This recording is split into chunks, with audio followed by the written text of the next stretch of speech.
सर्वप्रथम सर्वांना श्री स्वामी समर्थ।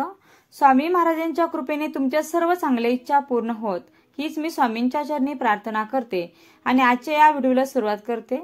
उद्या 24 जुलै 2025 गुरुवार रोजी आषाढ अमावस्या म्हणजे दीपपूजनाची अमावस्या आलेली आहे आणि सर्वात मोठी अमावस्या आहे। या दिव्यांच्या प्रकाशाने आषाढ अमावस्याला माता लक्ष्मी आपल्या घरात खेचून येते आणि अखंड टिकून राहते। आपल्या ज्या पैशाविषयी समस्या असतात त्या दूर करते आणि आपलं सर्व स्वप्नपूर्ती करत असते। माता लक्ष्मी म्हणून ही आषाढ अमावस्या अगदी आनंदाने भरभराटीने आपल्याला साजरी करायची आहे। दिवे धुवून पुसून स्वच्छ करून दिवे लावून लखलखाट करून दिव्यांचा उजेड करून आपल्याला ही अमावस्या साजरी करायची असते।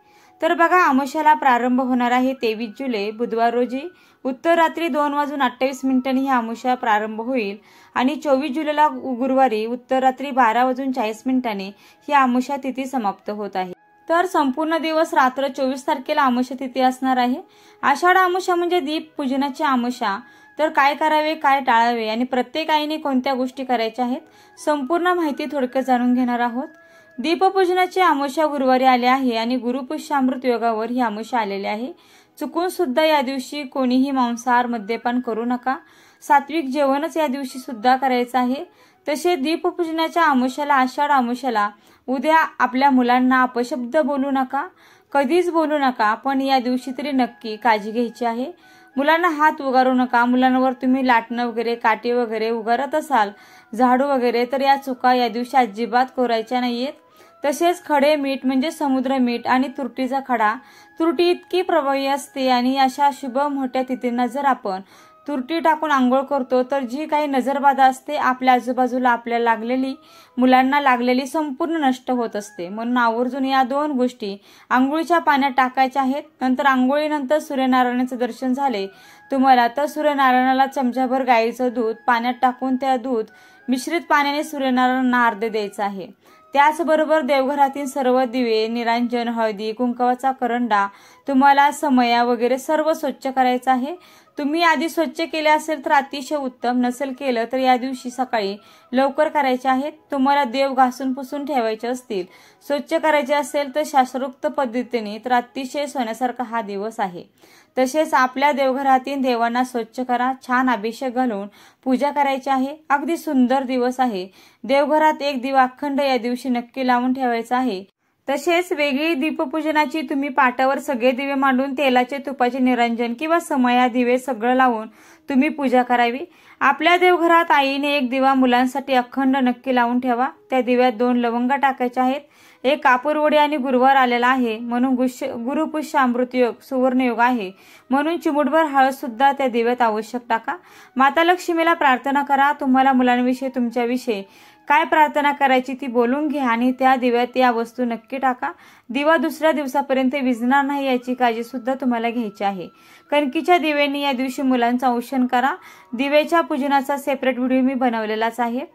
तसेच 1.25 मूठ तांदूळ घेऊन ते न धुता शिजवावे, त्यामध्ये मीठ तेल टाकू नये। नंतर हा भात आपण ज्या ज्या गोष्टीसाठी वापरणार आहोत तेवढे भाग करावेत। प्रथम आपल्या पितरांसाठी एक भाग दक्षिणेकडे ठेवावा, एखाद्या पंत्रावळी किंवा कागदावर तो ठेवावा। जरी कावळे येत नसतील तरी इतर पक्ष्यांनी खाल्ले तरी चालतील। तसेच पितरांचे स्मरण करावे।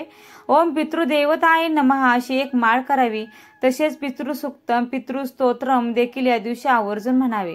त्यानंतर बघा, अजून आपल्याला कोठे देहभात ठेवायचा आहे तर तुमच्या घरामध्ये वास्तुदोष असेल तर तुम्हाला तुमच्या घरामध्ये जिथे वास्तुपुरुष पुरलेला आहे किंवा ठेवलेला आहे त्या ठिकाणी देखील तुम्हाला देहभात ठेवायचा आहे। वास्तुपुरुषाचे स्मरण करून जर तुम्ही देहभाताचा नैवेद्य वास्तुपुरुषांना दाखवला तर निश्चितच घरातील वास्तुदोष देखील दूर होण्यासाठी मदत मिळते। तर हा उपाय तुम्ही दर अमावस्याला केला तर खूप चांगले सकारात्मक बदल तुमच्या घरामध्ये तुम्हाला दिसून येतील।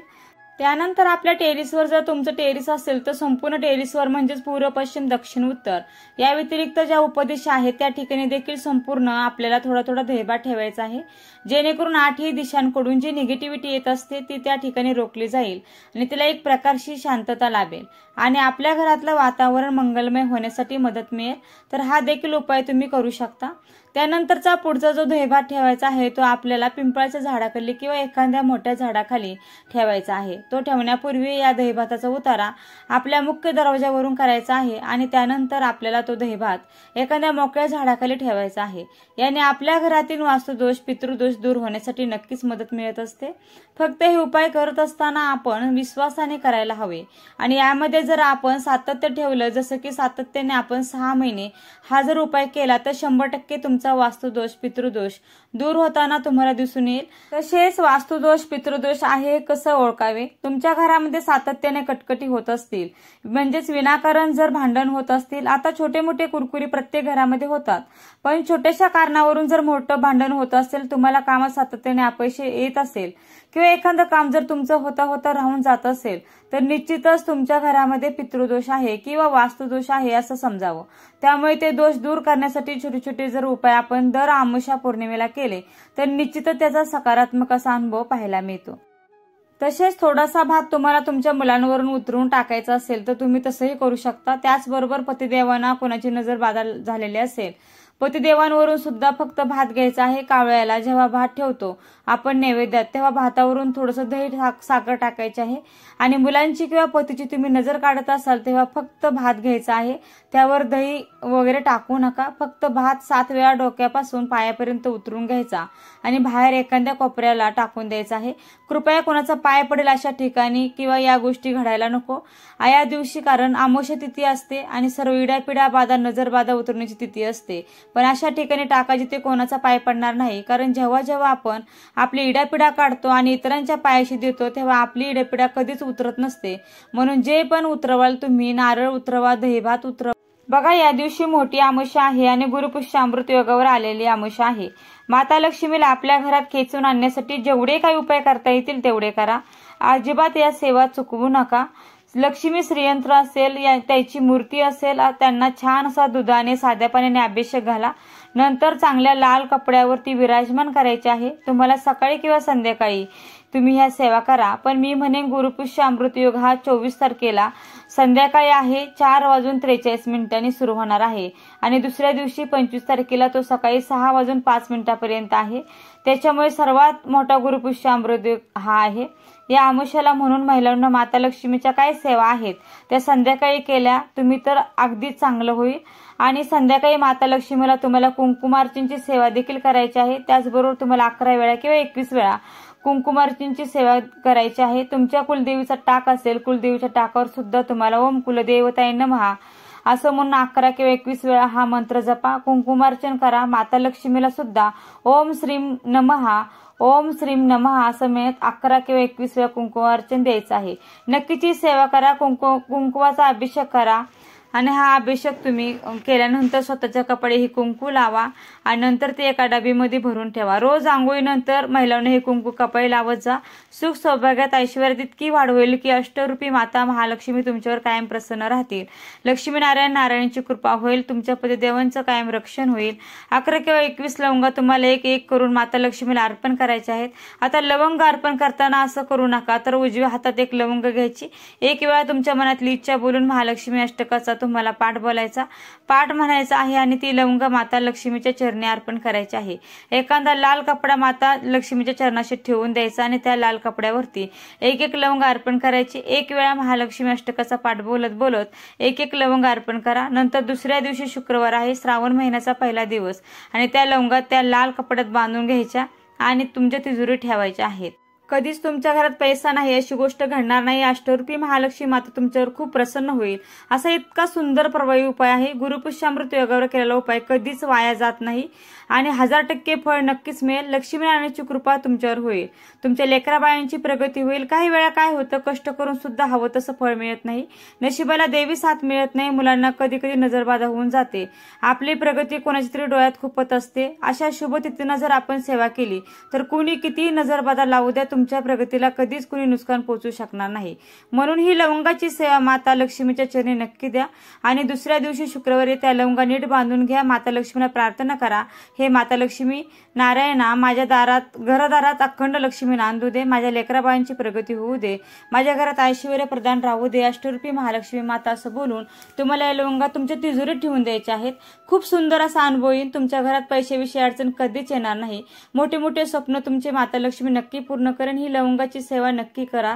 आता ही सेवा 24 तारखेला रात्री 10 वाजेपर्यंत महिलांनी केली ना, कारण गुरुपुरुष अमृत योग हा संध्याकाळी सुरू होणार आहे आणि तो दुसऱ्या दिवशी 6:15 वाजेपर्यंत, पहाटे 6:15 वाजेपर्यंत असणार आहे। तुम्ही अगदी रात्री 9-10 वाजेपर्यंत ही सेवा जरी केली गुरुवारी तरी चालणार आहे, कारण ह्याचा अनुभव आल्याशिवाय राहणार नाही।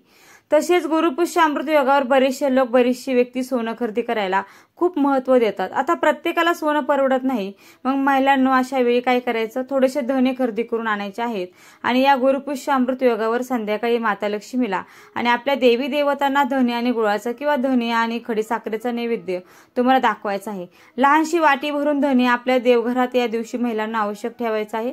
थोडीशी खडीसाखर ठेवा, त्यावर पाणी वाळून नीट आपल्या माता लक्ष्मीला, देवी देवतांना नैवेद्य दाखवा। नंतर थोड्या वेळाने तो प्रसाद थोडा थोडा सर्वांनी खायचा आहे। बाहेरील लोकांना हा प्रसाद वाटू नका। तसेच या दिवशी आवर्जून तांदळाच्या खीरचा देखील माता लक्ष्मीला नैवेद्य दाखवा। माता लक्ष्मीला लाल गुलाब किंवा कमळाचं फूल मिळालं किंवा एखादी वेणी मिळाली, माता लक्ष्मीला छान अशी वेणी किंवा फूल अर्पण करायचं आहे।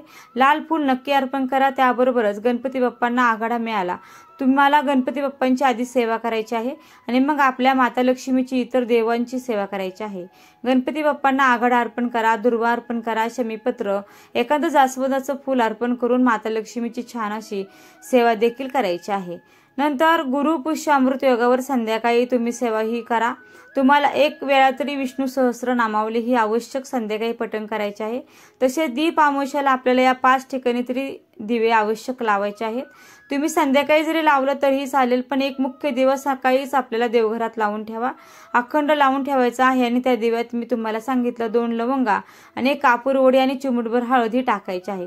सोन्यासारखा अनुभव येईल आणि त्याचबरोबर संध्याकाळी 1 दिवा आपल्या मुख्य दाराशी तुपाचा हा लावायचा आहे माता लक्ष्मीच्या स्वागतासाठी। त्याचबरोबर 1 दिवा पिंपळाच्या झाडाखाली लावायचा आहे आणि 1 दिवा महादेवांच्या मंदिरात लावायचा आहे आणि 1 दिवा तुम्हाला पितृदेवांच्या नावाने दक्षिण दिशेकडे तोंड करून 1 दिवा आपल्या माठाजवळ जरी लावला तरी चालणार आहे। संपूर्ण जीवनातला अंधार दूर होणारा हा दिवस आहे, म्हणून संध्याकाळी दिवे लागणेला तरी हा उपाय तुम्ही ही सेवा नक्की आवर्जून करायची आहे। तसेच मासिक पाळीमध्ये या सेवा तुम्हाला करता येणार नाही तर तुम्ही तुमच्या घरातील इतर व्यक्तीकडून या सेवा करून घेऊ शकता। बघा, गुरुवारी राहुकाळ दुपारी 1 ते 3 वाजेपर्यंत या 2 तासाचा राहुकाळ असणार आहे आणि म्हणून या 2 तासात चुकून सुद्धा देवांची किंवा दिव्यांची पूजा करू नका। म्हणून सकाळी लवकर उठायचं आहे, अगदी ब्रह्ममुहूर्तावर, आणि 12 वाजेपर्यंत आपली पूजा आटपून घ्यायची आहे। तुम्ही जर संध्याकाळी पूजा करणार असाल तर मग तुम्ही 4 नंतर केली, संध्याकाळी 4-4:30 नंतर गुरुपुष्य अमृत योगावर केली तरी देखील चालणार आहे। दुपारी 1 ते 3 या राहुकाळ असणार आहे, त्याच्यामुळे अशुभ काळ असणार आहे आणि या 2 तासाच्या वेळात या अशुभ वेळात पूजा करू नका, कारण वर्षातली मोठी दीपपूजन आपण करत असतो, म्हणून या वेळेत अजिबात पूजा करायची नाही। तर व्हिडिओ आवडला असेल तर व्हिडिओला लाईक करा, शेअर करा, चॅनलला सबस्क्राईब करायला विसरू नका आणि व्हिडिओ शेवटपर्यंत पाहिल्याबद्दल मनापासून आभारी आहे। धन्यवाद।